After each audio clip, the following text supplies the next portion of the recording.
ictericia en cirugía. Para poder comprender el tema, como sabemos, la ictericia es un signo que va a presentar el paciente y no vamos a saber por qué, y por ende tenemos que saber qué tipo de patologías me van a causar ictericia y van a ser pacientes que van a necesitar cirugía para su tratamiento, en algunos casos. Siguiente, por favor. Entonces vamos a empezar hablando de la colangiocarcinoma intrahepático. Entonces lo vamos a definir como un tumor poco común y que va a tener un origen en el epitelio biliar. Y en el 95% van a ser adenocarcinomas. Y este tumor puede ocurrir en cualquier parte del árbol biliar. Y generalmente en un 66% se van a hallar en la bifurcación del conducto hepático. Y este va a ser conocido como el tumor de Clasto, que ya más adelante vamos a detallar este tumor. Siguiente, por favor. Bien, el tratamiento para este tipo de patologías va a ser una resección quirúrgica que va a ser la única posibilidad de curación. Pero sin embargo, también van a existir procedimientos paliativos como el drenaje biliar y este va a ser para evitar una insuficiencia hepática y producir una colangitis. El pronóstico de esta enfermedad no es bueno, por eso se dice que es una enfermedad no resecable y causa muerte al año de ser diagnosticado, generalmente. Su incidencia va a ser más en varones que en mujeres y bueno, la edad va a estar entre 50 a 70 años generalmente. Siguiente, por favor.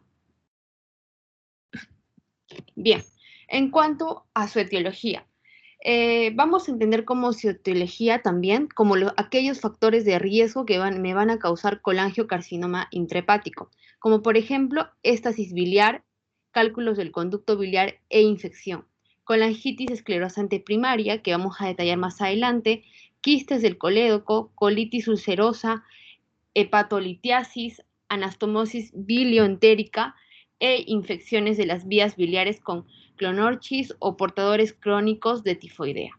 Siguiente, por favor. Entonces vamos a entrar a la clasificación de este tipo de cárceles. Bien, según su morfología, la colangiocarcinoma se va a dividir en nodular, escirro e infiltrante o difuso o papilar. Y el más común va a ser el nodular. Según su anatomía, siguiente por favor. Según su anatomía, va a estar clasificado en intrahepático periférico, en periliar o tumor de Klassen, como les había comentado, en un 66%. Y también dentro de la anatomía va a existir una clasificación de Bismuth-Corlett, que adelante se lo voy a detallar. En la clasificación de la parte intrahepática o periférico, el cáncer se va a denominar carcinoma hepatocelular, que va a estar tratado mediante una hepatotectomía. Siguiente, por favor. Bien, esta clasificación que les mencionaba se va a dividir en 4. En tipo 1, que se va a limitar solo al colédoco. El tipo 2 va a incluir la bifurcación sin invasión. El tipo 3A va a invadir los conductos intrahepáticos, pero de la parte derecha, secundarios derechos. Y el tipo 3B va a ser los conductos intrahepáticos secundarios izquierdos. El tipo 4 va a estar en ambos conductos intrahepáticos secundarios. Siguiente, por favor. Bien, ¿cuáles van a ser las manifestaciones clínicas del paciente? El paciente va a debutar con una ictericia indolora, prurito, acompañado de un dolor leve en el cuadrante superior derecho, anorexia en algunos casos, fatiga y pérdida de peso. Siguiente, por favor. Bien, pero va a haber un grupo de pacientes que va a ser asintomático y en esos pacientes tenemos que saber que estos signos nos van a ayudar a ir al diagnóstico. ¿Y cuáles son? Aumento de las concentraciones de la fosfatasa alcalina y la gamma glutamiltransferasa. Y también puede haber elevación de los marcadores tumorales y también el marcador tumoral CA 119.9, que va a tener una sensibilidad del 79% y una especificidad del 98%. Siguiente, por favor. Bien, el tumor de Klatskin es una forma más común de la colangiocarcinoma que ya se habló, y va a estar entre el 66%, la literatura lo describe así, pero otros lo mencionan entre un 50 a 70%, y va a estar localizada en la carina hepática. ¿Y qué es la carina hepática? Es la bifurcación del conducto hepático izquierdo y el conducto hepático derecho. Estos van a ser carcinomas con fuerte reacción inflamatoria, y su pronóstico es desfavorable. Y bueno, para el tratamiento, la cirugía es radical y puede prolongar la vida del paciente. Siguiente, por favor. Bien, esta patología está relacionada con la enfermedad intestinal inflamatoria, aún en ausencia de la colangitis esclerosante primaria, y también con anormalidades biliares congénitas, como por ejemplo el quiste de colédoco, enfermedad poliquística y enfermedad de Caroli. También con la colangiopatitis oriental, que es conocida como la Clonorchis sinensis, y también por una exposición química, y también vamos a observar una asociación más reconocida, va a estar con la colangitis esclerosante. Siguiente, por favor. Las manifestaciones clínicas va a ser la ictericia de inicio reciente y va a estar acompañada de prurito. Vamos a observar también evacuaciones alcohólicas y también coluria. Vamos a ver también una pérdida de peso significante, también una pérdida del apetito y la mala absorción de grasas, dolor abdominal, y en algunos casos va a presentar colangitis, producto de la obstrucción que va a causar. Y también vamos a observar un patrón colectásico que se va a presentar mediante las bilirrubinas totales mayor a 10 miligramos por decilitro, y una elevación de la fosfatasa alcalina y la gamma glutamiltransferasa. Y también aumento de los marcadores tumorales. Siguiente, por favor. Bien, es importante mencionar que para el diagnóstico vamos a utilizar una ecografía, una tomografía y una CEPRE. Bien, la ecografía va a mostrar dilatación de los conductos intrahepáticos y una distensión de los conductos extrahepáticos proximales, al punto de obstrucción en ausencia de litiasis. Bien, en cuanto a la tomografía va a definir la extensión y la localización de la dilatación ductual. Y aquí se va a observar o se va a mostrar una dilatación de la vía biliar intrahepática con vesícula biliar y una vía biliar extrahepática normal, y en algunos casos va a estar colapsada. Bien, y en cuanto a la colangiopancreatografía endoscópica, la CEPRE, esta va a precisar el sitio de la obstrucción. Siguiente, por favor. Bien, en cuanto al tratamiento. El tratamiento va a haber de dos tipos: una resección total del tumor y una cirugía paliativa. En la resección total del tumor vamos a observar que va a ser posible solo en la tercera parte de los casos, y va a consistir en una extirpación del colédoco y el conducto hepático común hacia arriba, o sea, incluyendo el hepático izquierdo y el derecho. También vamos a observar una anastomosis del sistema proximal dilatado en ASA, en una Y de Rhodes, del intestino delgado, generalmente de la parte del yeyuno. Y también vamos a tener una linfoadenopatía radical y una pancreatoduodenectomía, que es la cirugía de Whipple. En cuanto a la cirugía paliativa, vamos a tener 4 tipos. Vamos a ver que se puede realizar una dilatación endoscópica, un drenaje percutáneo, una anastomosis biliodigestiva y una inyección de endoprótesis endoscópicas. Siguiente, por favor.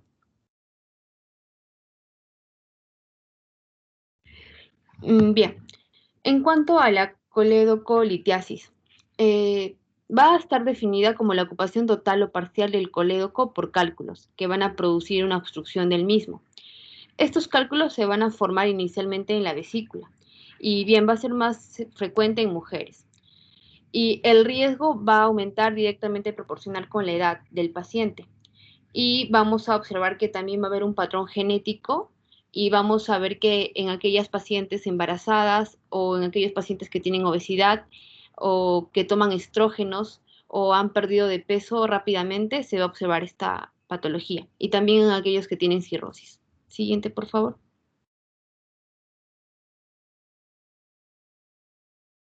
Bien, ¿cuál va a ser la clínica de la coledocolitiasis? Va a haber un dolor típico cólico, ictericia, coluria y si causa colangitis vamos a observar fiebre y escalofríos. Siguiente, por favor. Bien, en cuanto al diagnóstico, vamos a ver que la ecografía va a ser útil para comprobar cálculos en la vesícula biliar y determinar el tamaño del colédoco. Estos cálculos en los conductos biliares van a tender a desplazarse hacia la parte distal del colédoco. Y bien, estos individuos con cálculos biliares van a también presentar ictericia, ¿no? Y dolor biliar. Entonces, aquí en la ecografía vamos a ver que el colédoco va a estar dilatado en más o menos mayor a 8 milímetros de diámetro. En cuanto a la colangiografía de resonancia magnética, esta va a proporcionar detalles anatómicos más perfectos, o sea, mejores que la ecografía. Y por eso se dice que su sensibilidad va a estar en un 95% y su especificidad en un 89%. Y todo ello se va a también ver que esta coleocolitiasis va a estar ya, cuando esté mayor a 5 milímetros, ya vamos a poder diagnosticarla, a diferencia de la ecografía que es mayor a 8 milímetros.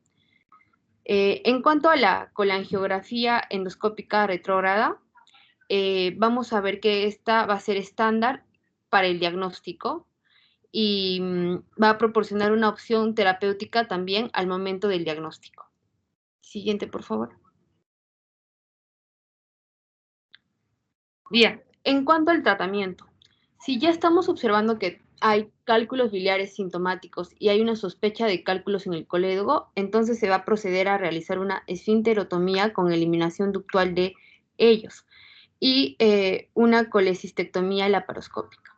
Siguiente, por favor.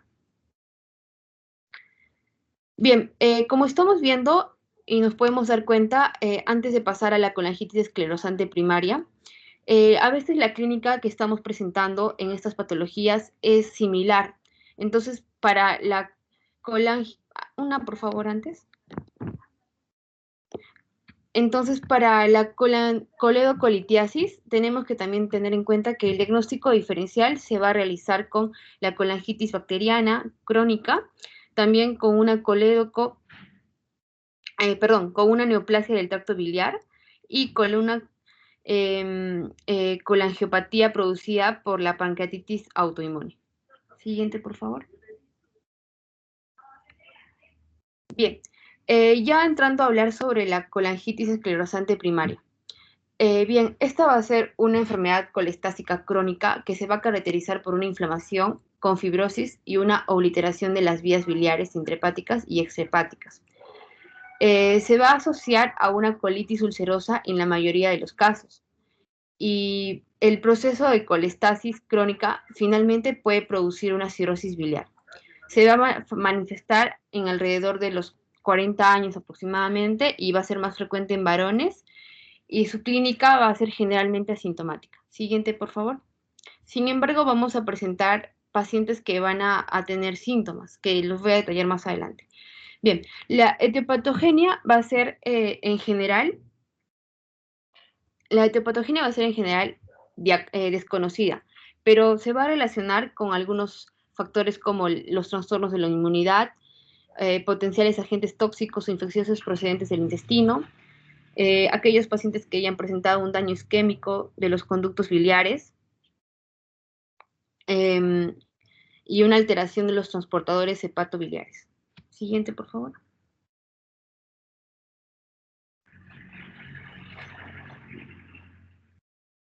Bien, en cuanto a la clínica, El sintomático típico va a presentar prurito, dolor en hipocondrio derecho, astenia, episodios de fiebre, y ya en aquel paciente que es más grave su patología, puede causar colangitis a repetición.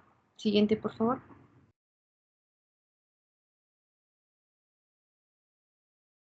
Bien, en cuanto al laboratorio, vamos a observar un aumento de la fosfatasa alcalina y también de la gamma-glutaminas-transferasa y también las transaminasas aumentadas, pero sin embargo la bilirrubina puede estar normal en el diagnóstico. Y también vamos a observar que la inmunoglobulina G va a estar más elevada que la inmunoglobulina M. Siguiente, por favor.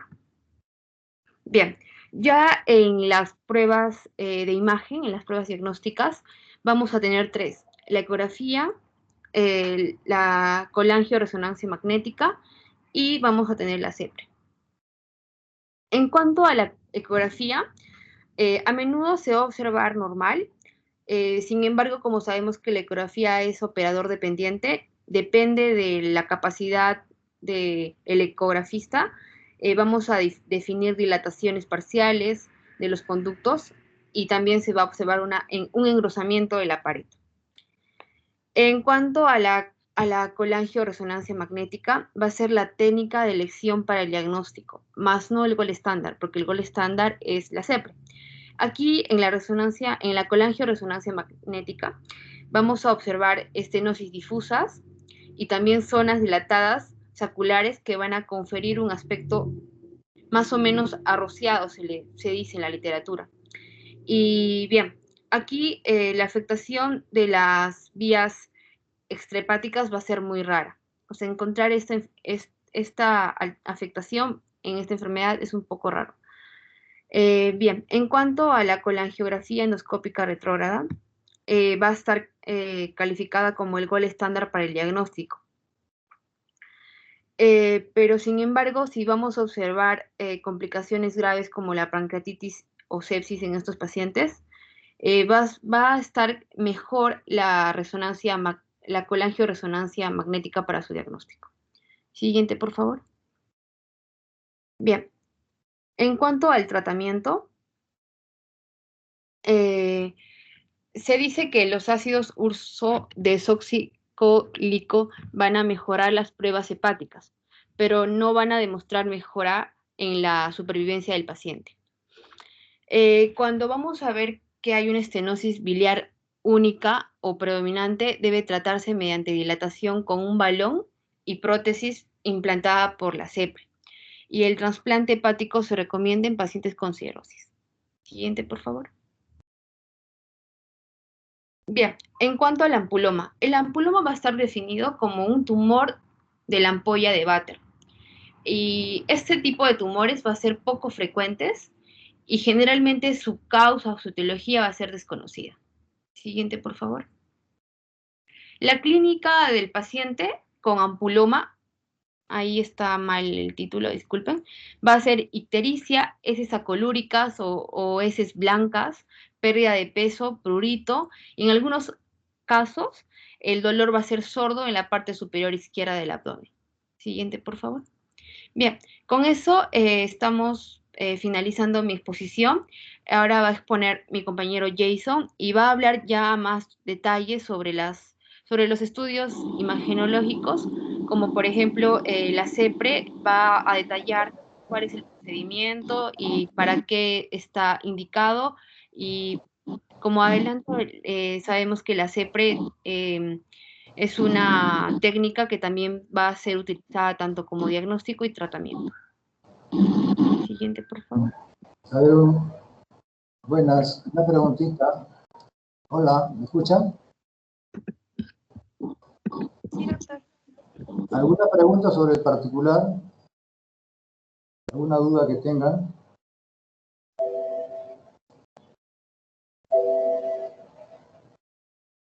¿O algo que ustedes hayan visto para aportar?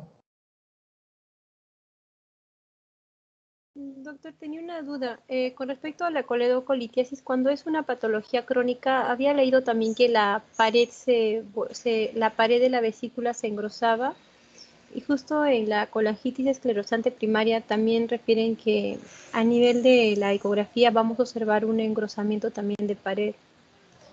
En ese caso, doctor, ¿hay alguna forma de diferenciarlo mediante una ecografía? Mira, no. Vamos a ponernos en orden. La colangitis esclerosante primaria es una enfermedad que tiene mucha relación con las enfermedades autoinmunes, ¿no? Llámese, sobre todo, colitis ulcerativa. Voy a aportar algo de mi experiencia también acá. La colangitis esclerosante primaria es típica en mujeres jóvenes y da una imagen en la colangioresonancia magnética, más que en la ecografía, que es típica y patognomónica, que se llama la imagen arrosariada, ¿no? Es una imagen en rosario, o sea, me explico, hay una zona de estenosis y unas zonas de dilatación, ¿no? Prácticamente en todo lo que es el árbol biliar, intrabiliar y extrabiliar. Eso es patognomónico, la imagen en rosario de la vía biliar intra y extrahepática. Esa es la colangitis esclerosante primaria, que se da sobre todo relacionado con enfermedades autoinmunes, ¿no? A la cabeza, obviamente, la colangitis, la colitis ulcerativa y la enfermedad también llamada la enfermedad de Sjögren. ¿Okay? Eso que quede bien claro, por favor. Ahí no tendremos mucho que ver con la vesícula engrosada, alumna que usted ha preguntado. ¿De acuerdo? Sí, doctor. Sí, gracias, doctor. ¿Otra pregunta?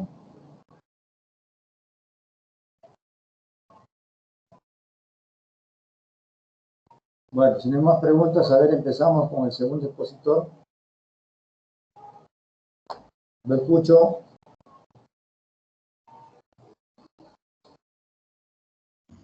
Doctor, tenía una pregunta.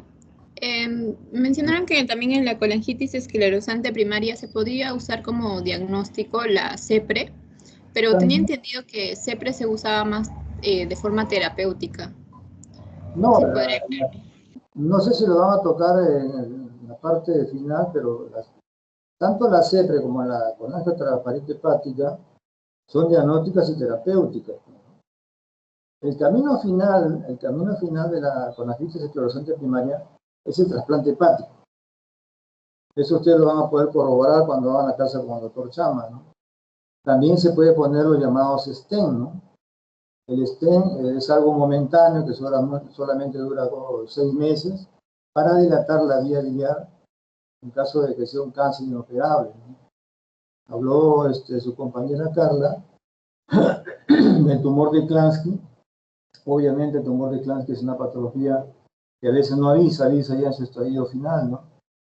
Ya el paciente tiene ascitis, tiene metástasis, entonces tenemos que darle calidad de vida. ¿A través de qué? A través de una transparente hepática, ¿no? Entonces, hace una transparente hepática, se hace el diagnóstico y luego se deja un catéter ahí de porque ya es inoperable, y por ese catéter va a despintarse, la bilirrubina que esté en 40 va a bajar pues a su normal, se va a revertir el síndrome hepatorrenal, y el paciente por 6 meses va a tener una buena calidad de vida. Eso es. Igualmente se puede hacer en la PECRE, ¿no? Igualmente se puede poner un stent para dilatar en forma, ya bueno, definitiva si es un cáncer inoperable, o solamente paliativa si las condiciones no permiten que la paciente sea operada en la emergencia, ¿no? Porque ya entramos al camino o a la etapa de la colangitis supurada aguda, ¿no? Donde el paciente ya entra en una sepsis total, ¿no? Entonces a veces el médico anestesiólogo no quiere dar anestesia. Es un paciente que se puede morir en la inducción, ¿no? Entonces, ¿cuál es el recurso que tiene el cirujano? Llamar al gastroenterólogo intervencionista y pedir, por favor, que le ponga un stent. Con ese stent se dilata la vía biliar. El stent se pone, pues, obviamente, bajo una colangio-pancreato endoscópica retrógrada, ¿no? Se deja el stent, se dilata la vía biliar, sale la pus, y en 2 semanas ya podemos operar al paciente. La colangitis puede ser por un cálculo, por un parásito, en fin, por una neoplasia, etc. Esa es lo que yo quiero que ustedes ahorita se lleven, ¿no? Son diagnósticas y terapéuticas, por favor. Otra cosa que quiero anotar también acá, le voy a preguntar aquí a Carla, ¿no? A ver, Carla, ¿cuál es la diferencia entre la ictericia del tumor de Klatskin y la ictericia del ampuloma? Quiero escucharte. A ver. Porque no son iguales, ¿no?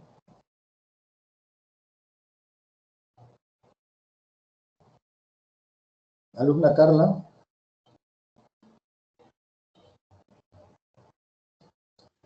Doctor, sí, doctor, le escucho. A ver, mi pregunta es, ¿cuál es la diferencia entre la ictericia del tumor de Klatskin y la ictericia del ampuloma? ¿Y por qué? Bien. Tenía por entendido que que la ictericia del tumor de Klatskin va a estar acompañado de prurito. Bueno, ¿qué más? Em,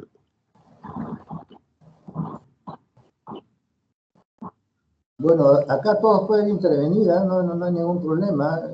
Se trata de esto es un foro, yo le digo siempre un foro, donde todos podemos, si alguien conoce la respuesta a mi pregunta, pues en buena hora, ¿no? O quien ha escuchado algo con sus respectivos profesores de práctica, ¿no? Porque esta es una pregunta de examen para cualquier tipo, ese es un raciocinio que ustedes tienen que hacer.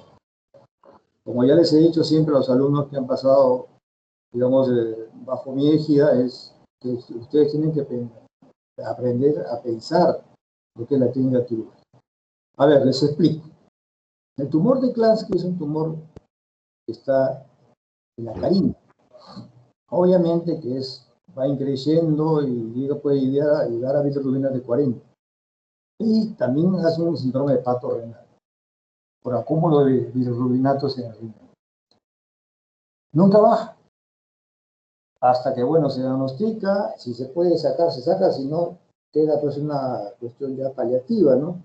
Como ya le hemos dicho. En cambio, en el tumor de Klatskin, Carla, perdón, en el tumor, en el ampuloma, el ampuloma es una excrescencia que está, pues, que nace como un brócoli, por decir una comparación un poco antojadiza, en la ampolla de Vater.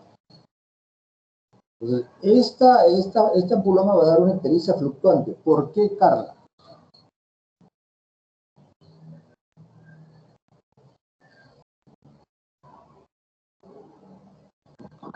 Doctor, debido a la anatomía en donde se está ubicando el tumor.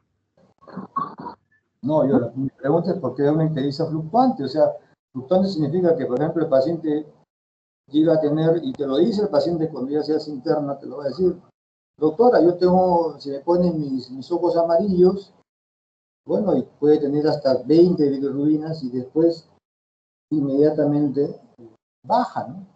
Pero cuando baja te dice ella, doctora, me siento pues cansada, aburrida, me palpita mucho el corazón, camino una cuadra y me canso, quiero dormir nada más y siento que mi corazón se me va a salir. Eso es traducción de qué tipo de enfermedad o de qué tipo de situación clínica, Carlos. Una paciente que se para durmiendo, una paciente que tiene taquicardia, es una paciente que no puede pues, caminar 2 o 3 cuadras porque se cansa. ¿De qué estamos hablando? De un síndrome anémico. Entonces, el ampuloma tiene esa característica. Hay una ictericia fluctuante, o sea, en cuatro meses puede tener bilirrubina de 20, luego tener bilirrubinas normales, pero también tiene hemorragia digestiva alta. ¿Por qué? Porque el tumor al caerse, como es una excrescencia al caerse, permite ya el pasaje de la bilirrubina, baja la ictericia, pero también da una hemorragia digestiva alta.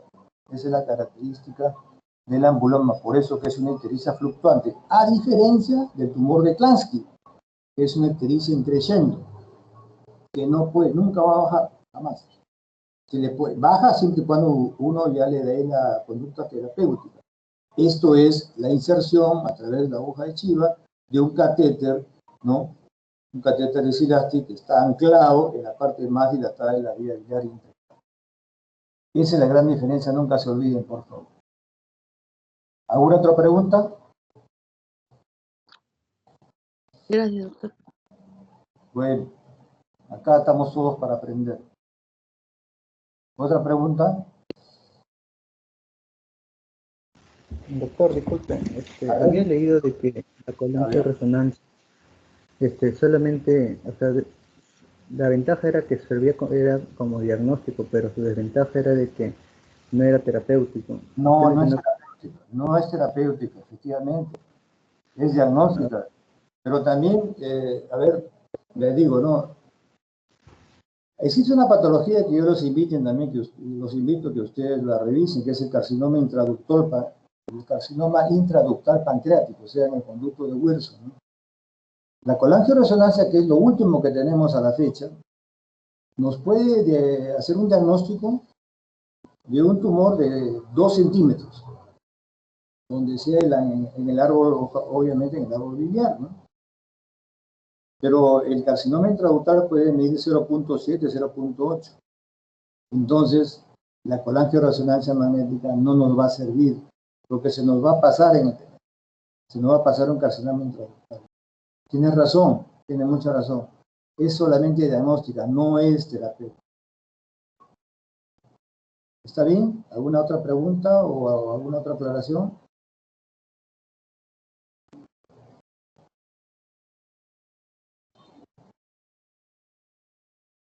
Bueno, si no hay, entonces vamos a proceder con la segunda parte. Muy bien, Carla, hazme el favor de mandarme diapositivas al WhatsApp, ¿ya?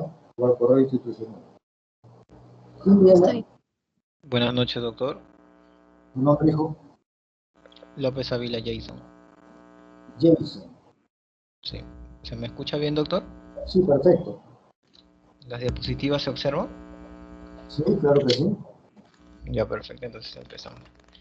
Bien, yo voy a continuar un poco hablando acerca de también algunos puntos que faltan.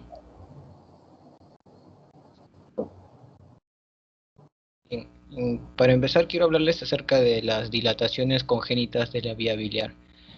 Estas dilataciones congénitas se presentan básicamente por la presencia de quistes que se pueden presentar a nivel del árbol biliar, del árbol biliar, ¿no?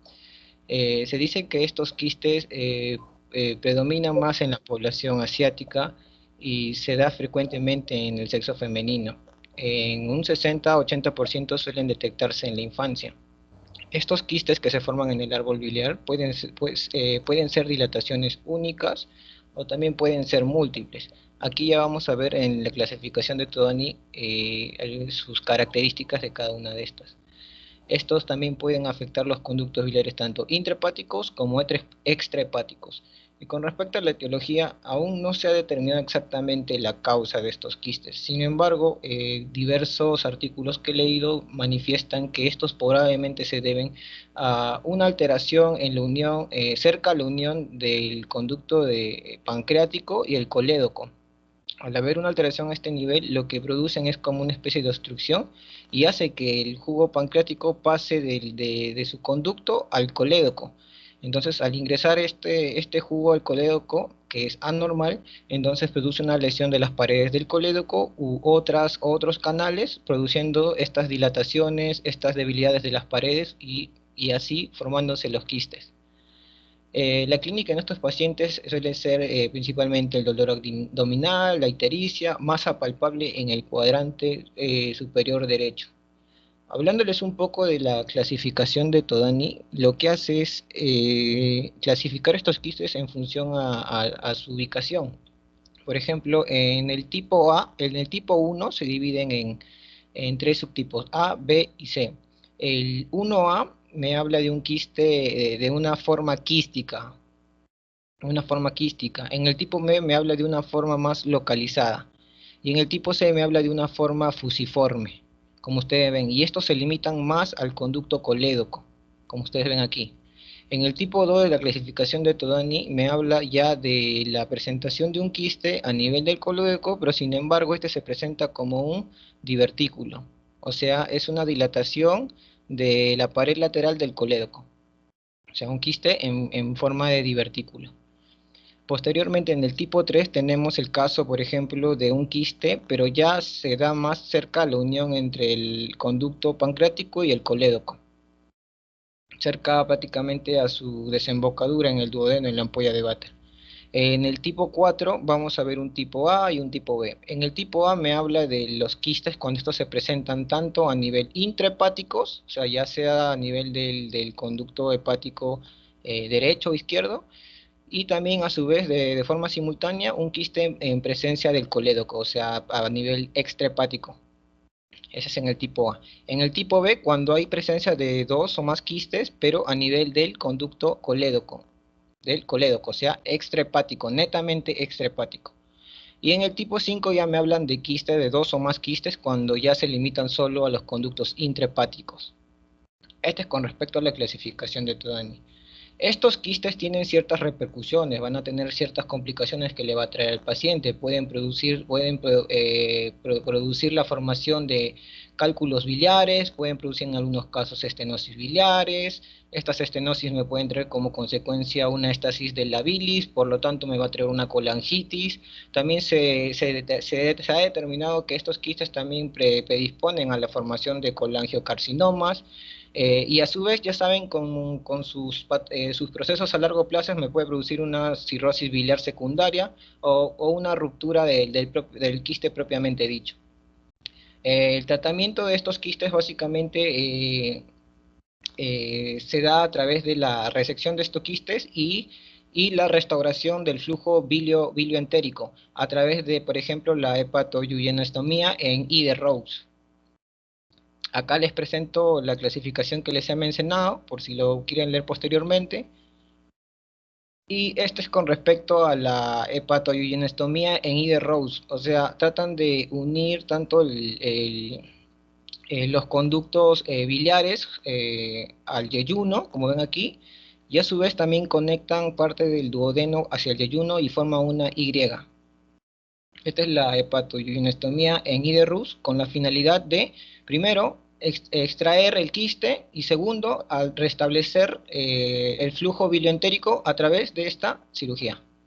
Un ratito, Jason. Sí. La derivación, creo que hay que aclararlo en su momento, ¿no? Pero me parece que has cometido un pequeño error. No es tu culpa porque tú no eres todavía cirujano. La derivación biliodigestiva en Ide-Rose es, obviamente, tú vas al ángulo del TRACE, cuentas 40 centímetros de yeyuno y eso lo vas a llevar hacia, como está bien claro acá, hacia el hepático, ¿no?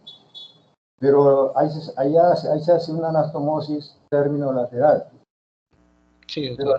Pero la parte distal no es duodeno, la parte distal es yeyuno, que se va a pegar a la misma asa en una anastomosis terminolateral. O sea, acá no tiene que ver nada el yeyuno, por favor, Jason. ¿Ok? Sí, Ya, bueno, sí, continúa, por favor.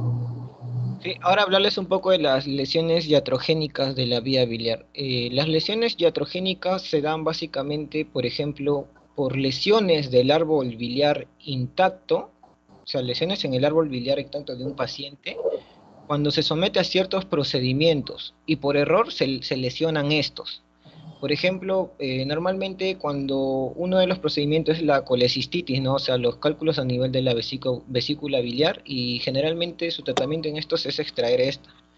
Pero a veces se comete el error de, al extraer esta vesícula biliar, confunden, por ejemplo, cuando tienen que hacer el corte a nivel del conducto cístico, por ejemplo, confunden este conducto con el conducto hepático común y lo lesionan, por ejemplo. Este es un caso así. Pacientes que solamente tenían que realizarse con una extracción de la vesícula terminan con una lesión del árbol biliar, en estos casos que vamos a ver según la clasificación de Best-Mood. Y estos básicamente, las literaturas mencionan un aumento de estas lesiones iatrogénicas con la presentación de la de la colicistectomía laparoscópica. O sea, con el ingreso de la laparoscopía, a diferencia de la cirugía abierta, estas lesiones iatrogénicas de la vía biliar aumentaron. Ujú. Y se preguntan mucho tal vez por qué. ¿Por qué? Porque de repente no hubo una buena experiencia por parte del cirujano, una inexperiencia.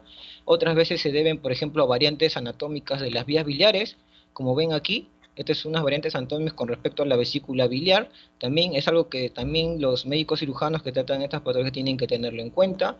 También se deben tal vez a un error de la percepción. En vez de cortar un conducto, corta el otro, porque de repente hay un proceso un proceso inflamatorio, o de repente el paciente es muy obeso, y otras variables más. Pero básicamente, como les menciono, este es una de las lesiones iatrogénicas, es algo que ha ido aumentando con la creciente técnica de la laparoscopía. Sin embargo, también existe estas lesiones colaterales por otros procedimientos como el trasplante hepático, las biopsias A ver, hepáticas o un las poquito, radioterapias externas. Jason, Sí, doctor. un poquito, vamos a abrir un poco el debate, que de eso se trata. Sí, doctor. Se Perfecto. ha manifestado definitivamente que está muy bien la clasificación del mismo. Cuando se introdujo la cirugía laparoscópica en el Perú en el año 92, ¿ya?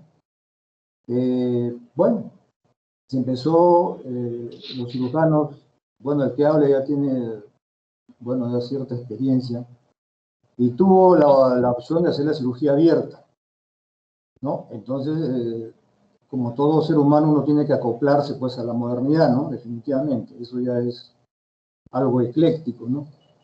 Y efectivamente empezamos a hacer la cirugía laparoscópica, los que ya pasan los 60 años como yo, y que teníamos expertise en la cirugía abierta, empezamos a trabajar, bueno, y nos fue bien, ¿no? Pero después empezamos a ver una paradoja, Jace, una paradoja enorme, que eso ustedes lo pueden también comentar con sus respectivos docentes que tienen también experiencia en cirugía abierta y tienen también experiencia en cirugía laparoscópica.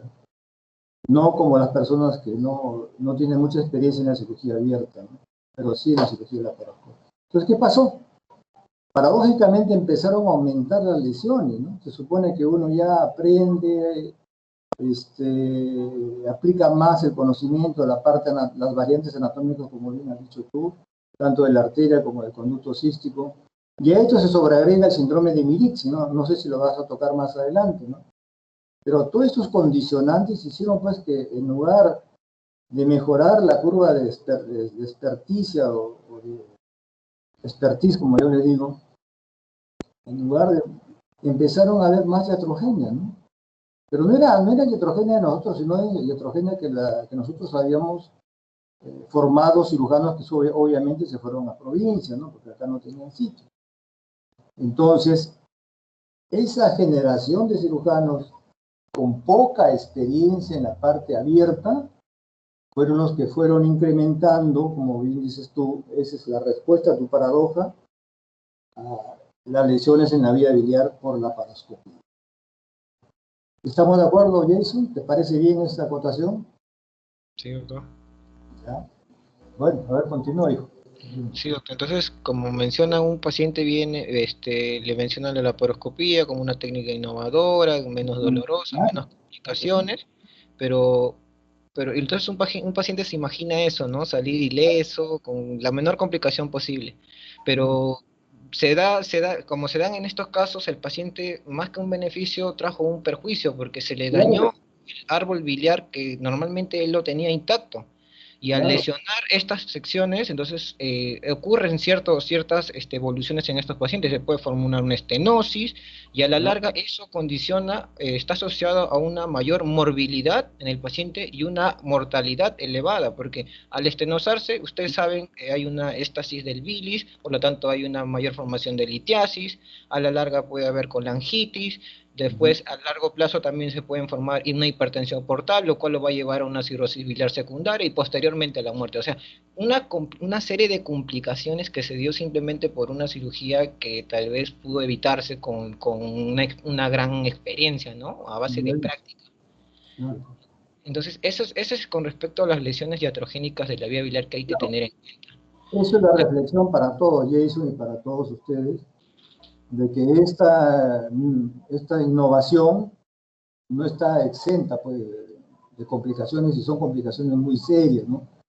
Que hacen desgracia tanto en el cirujano, ¿no?, como en la persona que ha sido perjudicada. Continúa, Jason, muy bien. Sí, entonces, hablando un poco acerca de las lesiones iatrogénicas, la clasificación de Bensmuth habla acerca de la lesión a nivel del conducto hepático principal o común, ¿no? En el cual, por ejemplo, la de tipo 1 te habla que la lesión se encuentra a más de 2 centímetros de la confluencia del conducto hepático derecho con el izquierdo. El tipo 2 te habla de a partir de la confluencia menos de 2 centímetros se encuentra la lesión.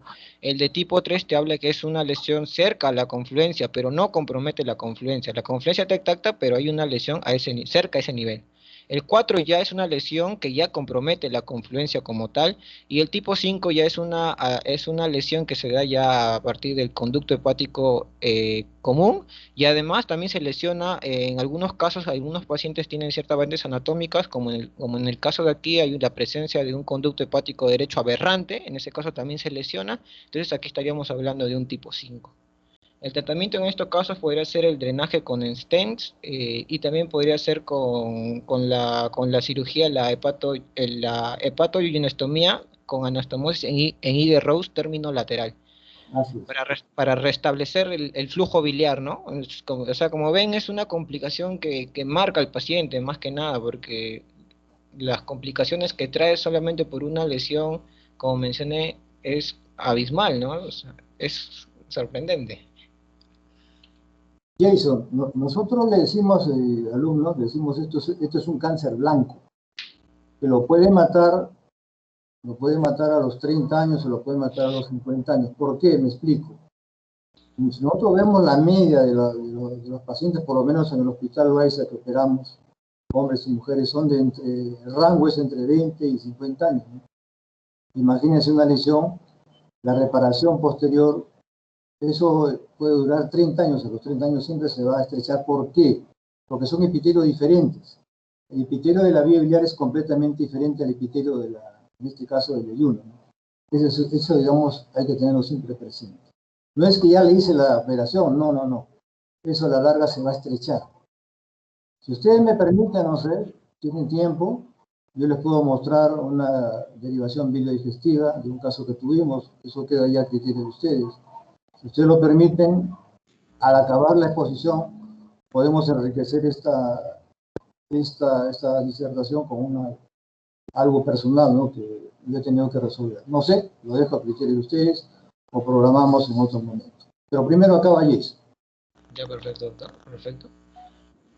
Ahí está el proceso. Bien, ahora hablemos un poco del síndrome de Mirici. El síndrome de Mirici es una patología en la cual se determina porque hay una impactación de un cálculo en una zona específica de la vesícula biliar. En este caso se dice que este cálculo, cuando se impacta, cuando está en el conducto cístico netamente, o otros casos hablan de la bolsa de Hartmann, también en la impactación de la bolsa de Hartmann. También, cuando hay una impactación a este nivel, como ven aquí, se produce una serie de procesos inflamatorios en el cual, como ustedes ven, ese proceso inflamatorio del cálculo que se encuentra acá en el conducto cístico compromete también al conducto hepático común. Lo tracciona, lo tracciona como una compresión externa que tracciona el conducto biliar común, como ven acá, produciendo una especie de estenosis. Pero esto tiene diversos tipos de clasificaciones según su grado con la intensidad que se forma. Eso lo vamos a hablar posteriormente. Para mencionarles un poco, este tipo de anomalía de casos se presenta entre el 0.7 al 3% de pacientes con litiasis biliar. O sea, es como que es también un poquito raro, pero sí, suele presentarse. Este se da un predominio más o menos en las mujeres entre un 50 a 77%. Se presenta más en la edad adulta y no distingue de razas. El síndrome de Issy tipo 1 es la variedad predominante. Eh, Aquí vamos a ver, este es con respecto a la clasificación del síndrome de Mirici, como ven aquí. Para explicarle, hubo distintos tipos de clasificaciones a lo largo del tiempo, como ustedes ven. Voy a explicarles un poquito según Sendes, la clasificación del año 2007. Para empezar, como yo les mencioné, hay un cálculo en el conducto cístico. En este caso, hay una compresión extrínseca al conducto biliar principal, al conducto hepático principal. Solamente hay una compresión extrínseca. En el tipo 2 ya empieza a haber un proceso inflamatorio, se empieza a producir necrosis, se empieza a unir prácticamente el conducto cístico con el conducto hepático común. Como ustedes ven, hay una unión. A esto le vamos a llamar, esa unión, le vamos a llamar fístula. Se forma una fístula entre el conducto cístico y el conducto hepático común, aproximadamente en un porcentaje del 33%. A este le vamos a llamar tipo 2. La fístula ya compromete un poco más, hasta un 66%, le vamos a llamar tipo 3. Y cuando ya abarca más del 66%, ya le estamos llamando a un tipo 4. O sea, se forma una fístula, un conducto anómalo entre dos lugares que no deberían ser, como ya les mencionaba, entre el conducto cístico y la vía hepática común. Y también se habla de un tipo 5, ya cuando se crea, ya se crea una fístula, pero ya a nivel entre la vesícula y en este caso el duodeno, como ven aquí. Esta es la clasificación según Mirici, como ustedes ven. El de tipo 1, compresión extrínseca, no hay fístula. Del 2 al 4 hay fístula. Y en el tipo 5 ya se crea una fístula, pero ya a nivel entre la vesícula y el duodeno, como ven aquí. Entonces acá me dice que el síndrome de tipo 1 es la variedad predominante, o sea, este tipo, como ven acá. El diagnóstico suele ser difícil porque no tiene algún síntoma patogneumónico. Se puede confundir con distintos tipos de patologías, una colecistitis, una colangitis, entre otros, ¿no? Entonces, básicamente podemos decir que se presenta con un dolor en el perigástrico, también con ictericia, algunos se presentan con taquicardia, fiebre, anorexia, entre otros. Dentro de las complicaciones que tiene esta patología es que se ha encontrado que estas patologías tienen una mayor incidencia de cáncer de vesícula. El tratamiento, como les mencioné, en el caso del tipo 1, por ejemplo, se trata con una colecistectomía. Ya puede ser laparoscópico o abierta, como gusten. Y en el caso ya cuando hay una fístula, como ya les mencioné, entre el tipo 2 al 4, ya se le tiene que realizar una cirugía, una hepatoyunestomía con anastomosis en Y de Rose. Este es con respecto al síndrome de Mirici. ¿Alguna acotación, doctor? Porque creo que lo mencionó. ¿Aló? Sí, te escucho. Te Creo que, escucho. creo que mencionó el síndrome de Mirici, doctor. Creo que tenía alguna acotación. Claro, ya que está acá el síndrome de Mirici, vean ustedes, ¿no? Normalmente tenemos el conducto, la vesícula biliar, el conducto cístico, el hepatocolédoco y el colédoco, ¿no? En el síndrome de Mirici, ¿qué pasa? El síndrome de Mirici es lo que se llama la fístula bilio-biliar. Poco a poco se va incorporando la vesícula hacia el colédoco, ¿no?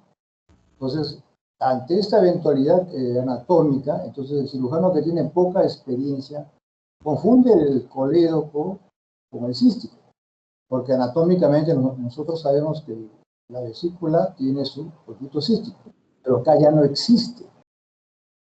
Entonces, este es el error, ¿no? Este es el error bueno, de cualquiera le puede pasar, ¿no? Pero confundir esto con el conducto cístico. Entonces hay una maniobra laparoscópica, ¿no? ¿Cuál es la maniobra laparoscópica? Les explico. Agarramos dos Grasper, vamos a la primera porción del duodeno, comenzando la segunda, y empezamos a traccionar el duodeno. Si esto se mueve, definitivamente esto es colédoco, no existe. Porque como ustedes saben, el colédoco va a desembocar en la segunda porción va a desembocar en la ampolla de Vater. ¿Dónde está la ampolla de Vater? Está en la segunda porción del duodeno. Entonces, esto nos sirve a nosotros de guía para evitar seccionar esto, confundiendo el el colédoco con el cisto. Esa es la acotación que quería Jason. ¿Ok? ¿Está bien? Exacto. Sí, sí. Muy bien, sigamos.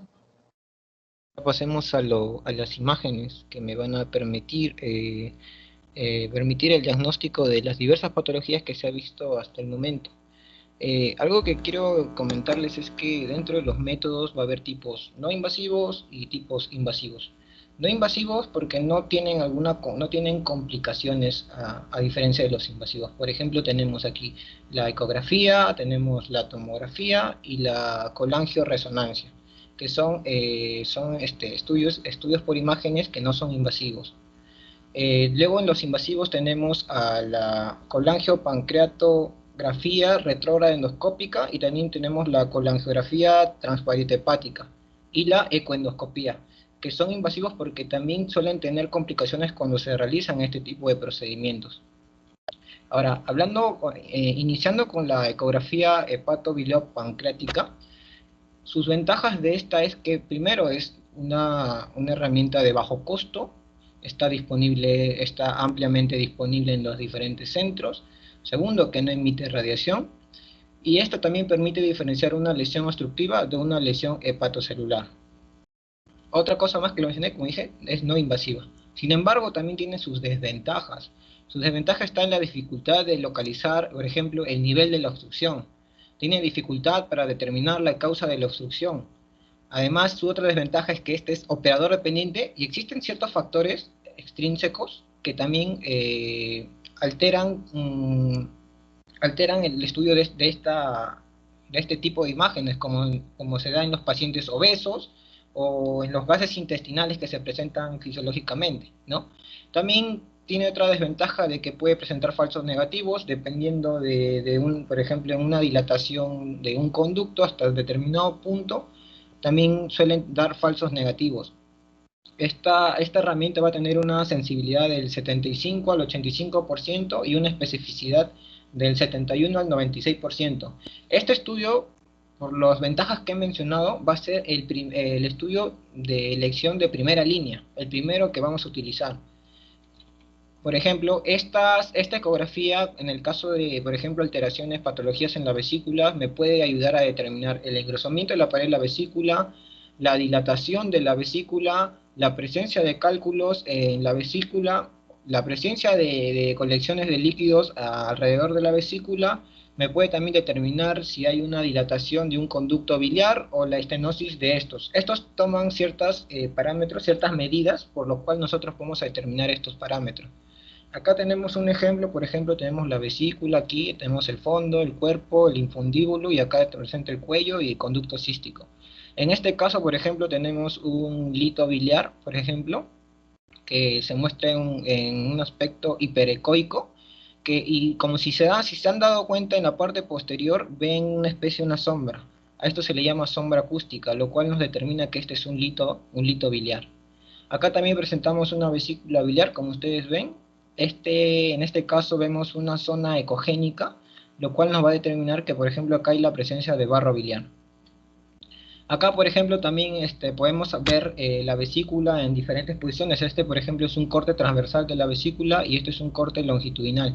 En este corte transversal, por ejemplo, podemos ver que la vesícula tiene paredes engrosadas, tiene colección de líquidos alrededor. Acá también pared engrosada, por ejemplo, y acá en este caso también presenta una zona ecogénica, lo cual nos va a determinar que esta es la presencia de barro biliar, colección de líquido, ¿no? También podemos observar también el hígado, también podemos ver los conductos biliares intrahepáticos, como se muestran acá, una forma de medusa, que nos determina que hay una dilatación a este nivel. También acá tenemos, por ejemplo, también una sección en el cual, por ejemplo, vemos, este es el conducto colédoco que está dilatado, acá vemos la vena porta y esta es la vena cava inferior, ¿no? En el cual nos determina, este es el signo del cañón de escopeta. Esto es con respecto a la ecografía, como he mencionado. Ahora, con respecto a la tomografía axial computarizada multicortes, en este caso, las ventajas de este estudio es que, primero, a diferencia de la ecografía, como hemos mencionado anteriormente, es su ventaja que no depende del operador. También, como les mencioné, es una técnica no invasiva. Es eficaz en pacientes obesos o que presentan, por ejemplo, presentan gases intestinales, en estos casos que alteran los estudios por ecografía. Como ven, esta es como que una parte que tiene las ventajas que no tiene la ecografía. También detecta la etiología de la obstrucción, define el sitio de la obstrucción y, por ejemplo, objetiva el grado de invasión de las estructuras patológicas neoplásicas para determinar su estadificación, por ejemplo. Además, también nos permite determinar la anatomía pancreática. Sus desventajas de la tomografía: primero, que produce irradiación; segundo, su costo; tercero, que no está disponible en todos los centros; y el cuarto, que este estudio, al igual que la ecografía, son netamente diagnósticos. Netamente diagnósticos. Su sensibilidad está en 88 a un 92% y su especificidad está entre 81 a un 94%. También, la tomografía también nos va a permitir determinar las cualidades que anteriormente hemos mencionado en la ecografía y muchas cosas más aún. Por ejemplo, acá vemos un corte... Un ratito, Jason. A ver, tú has dicho muy claro, ¿no? Tiene un poco de complicaciones, definitivamente. Yo te hago una pregunta, que creo que ya ustedes ya van a ser internos, tienen que saber. Al hacer una tomografía computarizada, el radiólogo les pide urea y creatinina. ¿Por qué, Jason? Que en algunos casos usan ciertos medios de contrastes endovenosos, doctor, y entonces se ha determinado que estos contrastes producen un daño a nivel renal. Entonces, en estos pacientes se les suele pedir de rutina la uricreatinina. En caso de que haya una alteración en esto, entonces no se podría hacer la tomografía computarizada axial con contraste. Claro, o sea, siempre está prohibido hacer un riñón que no funciona bien. ¿Por qué? Porque los contrastes generalmente yodados pueden producir una insuficiencia renal revertible en este caso, pero si es un riñón dañado previamente por una insuficiencia renal, por hipertensión, etcétera, ya puede convertirse en una situación definitiva. Esa es la razón. Continúa. Sí. Y como ven aquí, por ejemplo, la tomografía también computarizada me va a permitir observar a distintos niveles, ya sea en cortes, por ejemplo, coronales, sagitales, transversales. En este caso, el transversal, por ejemplo, cómo podemos observar el hígado. Podemos observar, por ejemplo, los conductos biliares intrahepáticos. Hay una dilatación marcada, como vemos aquí, y podemos ver los órganos adyacentes al hígado. También, por ejemplo, acá tenemos un hígado. Acá vemos donde señala la flecha roja, por ejemplo, este es el colédoco, se ve que está dilatado. También es una forma. Por ejemplo, también, como les mencioné, también es importante para las patologías neoplásicas. Como ustedes saben, por ejemplo, un cáncer a nivel de la cabeza del páncreas también produce obstrucción, también me produce la clínica icterítica. Entonces, pues es que es importante la tomografía. La tomografía me indica la ubicación de la lesión, el tipo de lesión y básicamente su extensión, como le mencioné. En este caso vemos cómo la cabeza del páncreas está crecido y acá, por ejemplo, podemos ver en el centro el colédoco que también está como que dilatado. Eso es con respecto a la tomografía. Ahora entrando a la parte de la colangiopancreatografía retrógrada endoscópica, hablar que este es un procedimiento, a comparación de los demás, que este es un procedimiento tanto diagnóstico como terapéutico. Pero hay que ser claros aquí. Este examen se utiliza más con fines terapéuticos y no diagnósticos. ¿Por qué? Porque yo les dije, este procedimiento es invasivo, tiene complicaciones. Las complicaciones que suelen presentar estos están entre 5 al 15%, o sea, de cada 15 a 5 pacientes, de 100 pacientes, 5 o 15 tienen complicaciones en estos casos. Además que existen otros métodos que no son invasivos, son como que mucho más beneficiosos para el paciente, como por ejemplo la colangioresonancia, tenemos la tomografía, que son estudios no invasivos, entonces no habría la necesidad de utilizar este procedimiento para fines diagnósticos. A ver, Jason, ¿cuáles son las complicaciones de la PCR? Escucho. Por ejemplo, doctor, cuando se manipulan mucho los canales, los conductos biliares, en este caso, acá como iba a explicar eso, el procedimiento, pero dentro de sus complicaciones está, por ejemplo, la pancreatitis post-CEPRE, claro. Se producen también hemorragias, porque hay algunos procedimientos en el cual se hace una esfinterotomía en la ampolla de váter, ahí se pueden presentar hemorragias, pueden presentarse infecciones y otras complicaciones, ¿no? Como les estoy mencionando. Otra complicación es la perforación del duodeno para enriquecer el diálogo, ¿de acuerdo? Sí, doctor. Bueno, Entonces, sí, como ven estas complicaciones, entonces esta herramienta, como es la CEPRE, se limita más a las intervenciones terapéuticas. Sí tiene un valor diagnóstico, pero se limita más a las terapéuticas porque existen otras herramientas que son no invasivas y que también me dan una calidad similar a este estudio.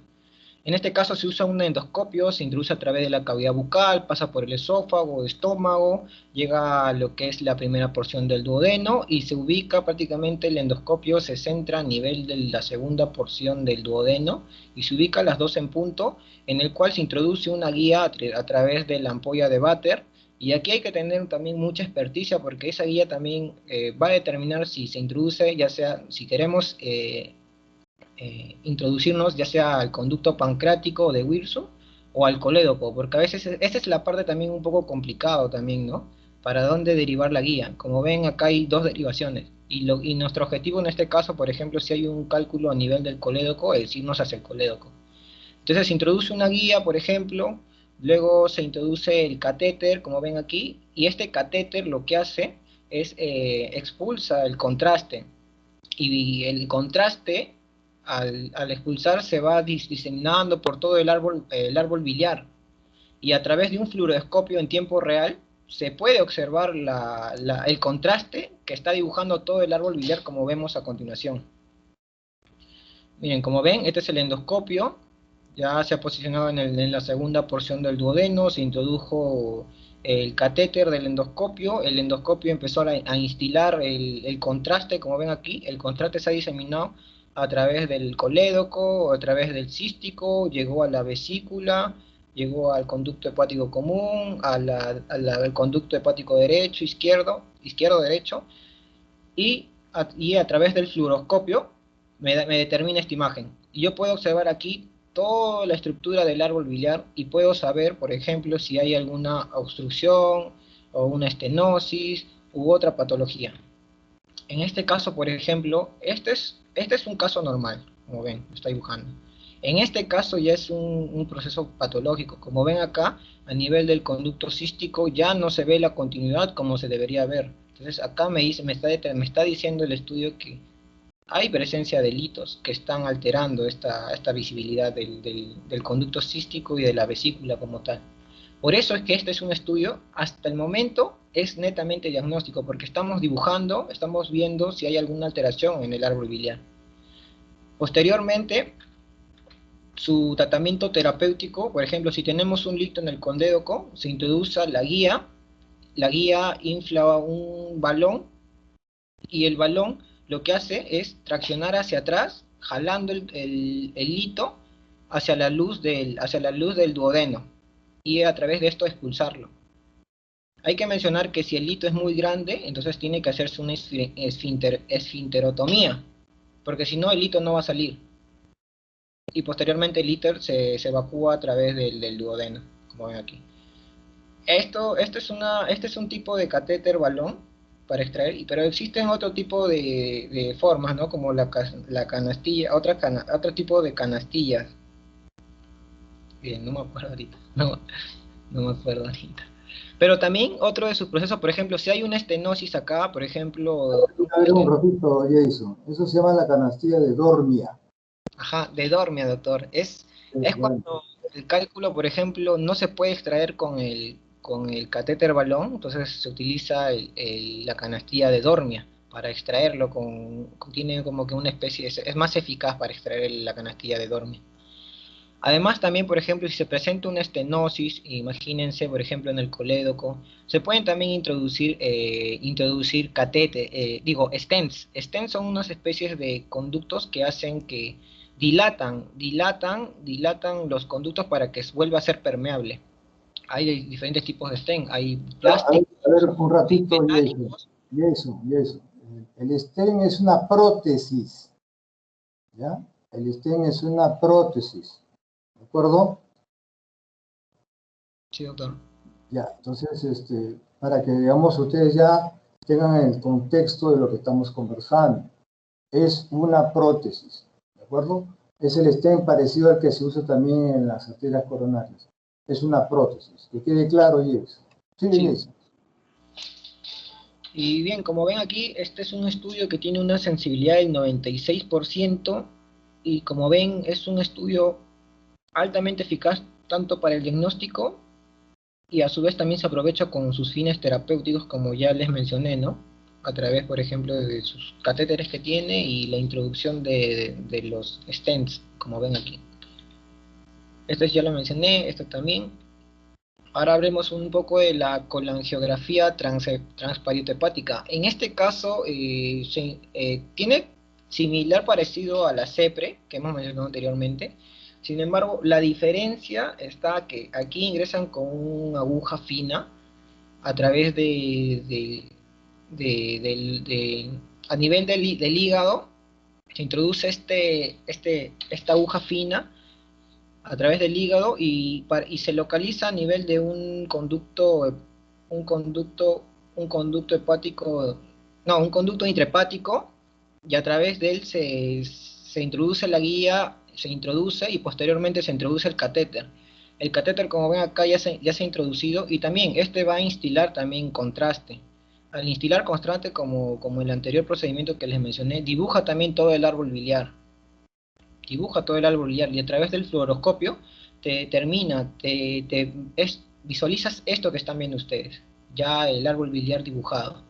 Pero ahora, ¿cuál es la diferencia entre la colangiografía transparente hepática y la CEPRE, que hemos mencionado anteriormente? Es que esta se realiza, si ustedes se han dado cuenta, se dibuja, se introduce el catéter desde la parte superior del árbol biliar, en cambio el otro se introduce desde la parte inferior, como ustedes ven. Esa es una de las diferencias. Esta herramienta se ha ido dejando de lado con el avance de lo que es la CEPRE, por distintos motivos, porque dicen que este procedimiento suele tener más complicaciones que la CEPRE, producen sepsis, hemorragias, algunos presentan filtraciones de bilis, entre otras cosas.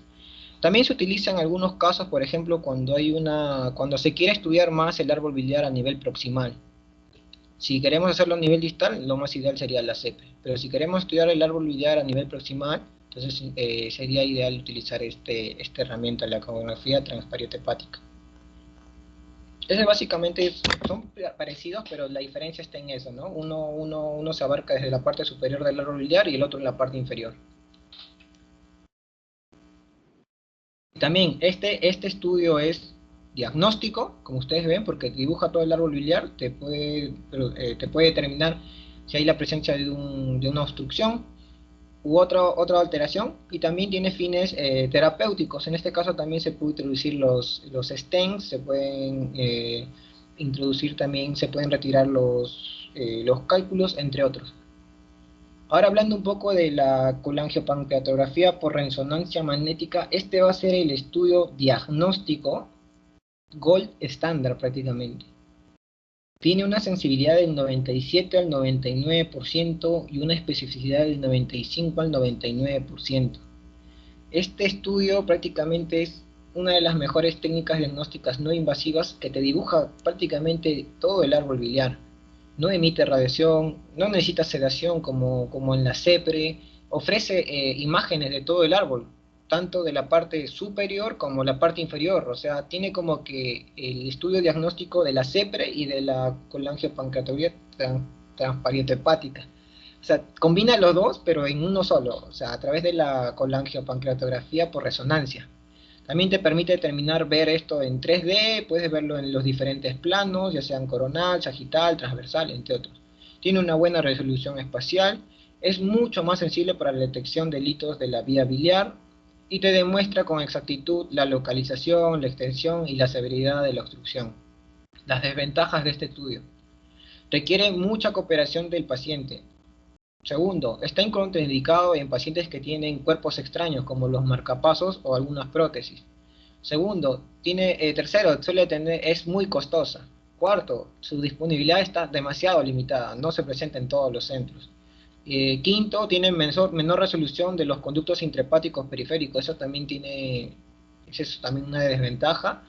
Y el sexto, que podríamos decir que este es un estudio netamente diagnóstico. Solamente se limita a la técnica diagnóstica. Por eso es que muchas veces se utiliza la colangioresonancia básicamente antes de realizar una CEPRE, porque te determina con exactitud la localización de la obstrucción. Por ejemplo, acá tenemos un caso, por ejemplo, de una imagen por colangioresonancia. Por ejemplo, vemos la vesícula biliar y vemos cómo hay dos cálculos que están impactando a nivel del cuello de la vesícula biliar, uno a nivel del infundíbulo y el otro ya está ingresando prácticamente al conducto cístico. Luego también vemos aquí el colédoco y vemos un lito con una imagen hipointensa, también como te lo muestran. También acá, como ven, se dibuja todo el árbol biliar.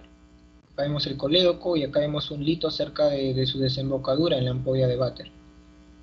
También, como pueden ver, esto también se pueden ver por planos. En este caso tenemos un plano axial o transversal, ¿no?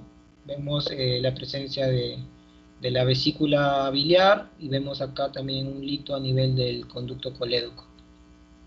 También acá, similar, vemos también un lito cerca de la ampolla de Vater, ¿no?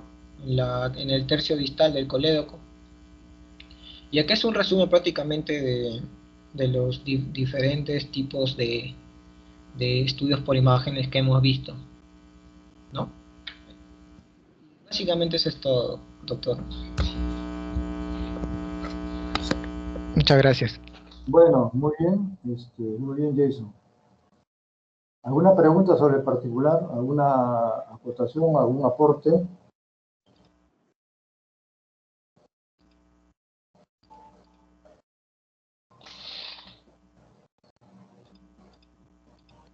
Escucho.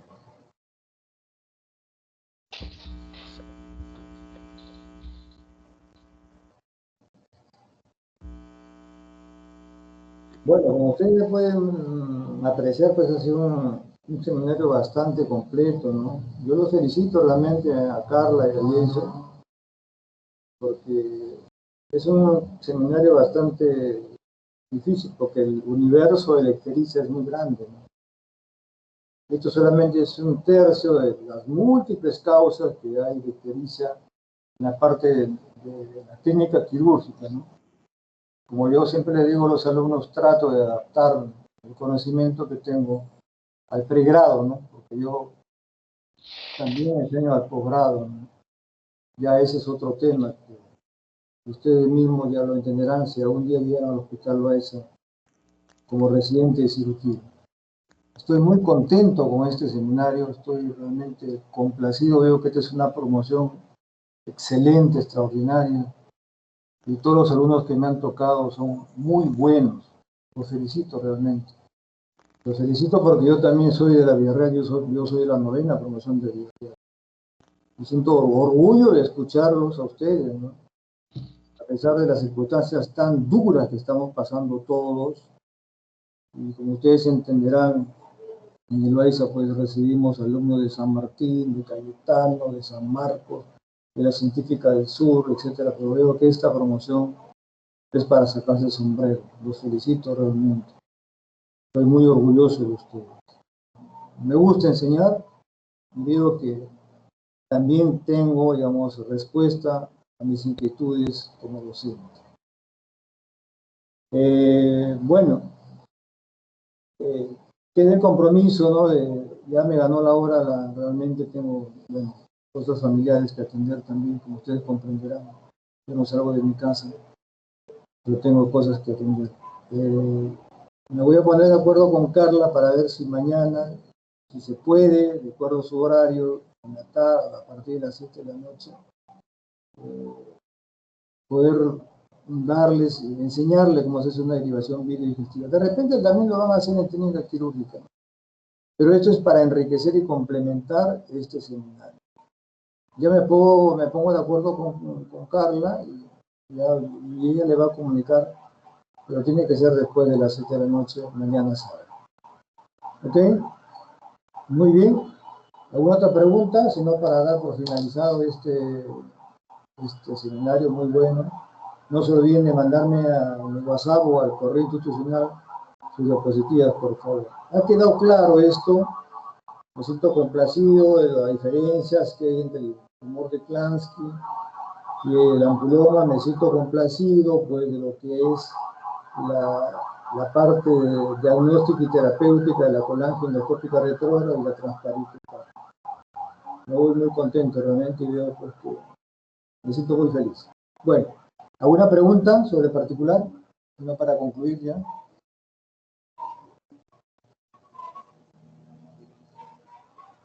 ¿No hay preguntas?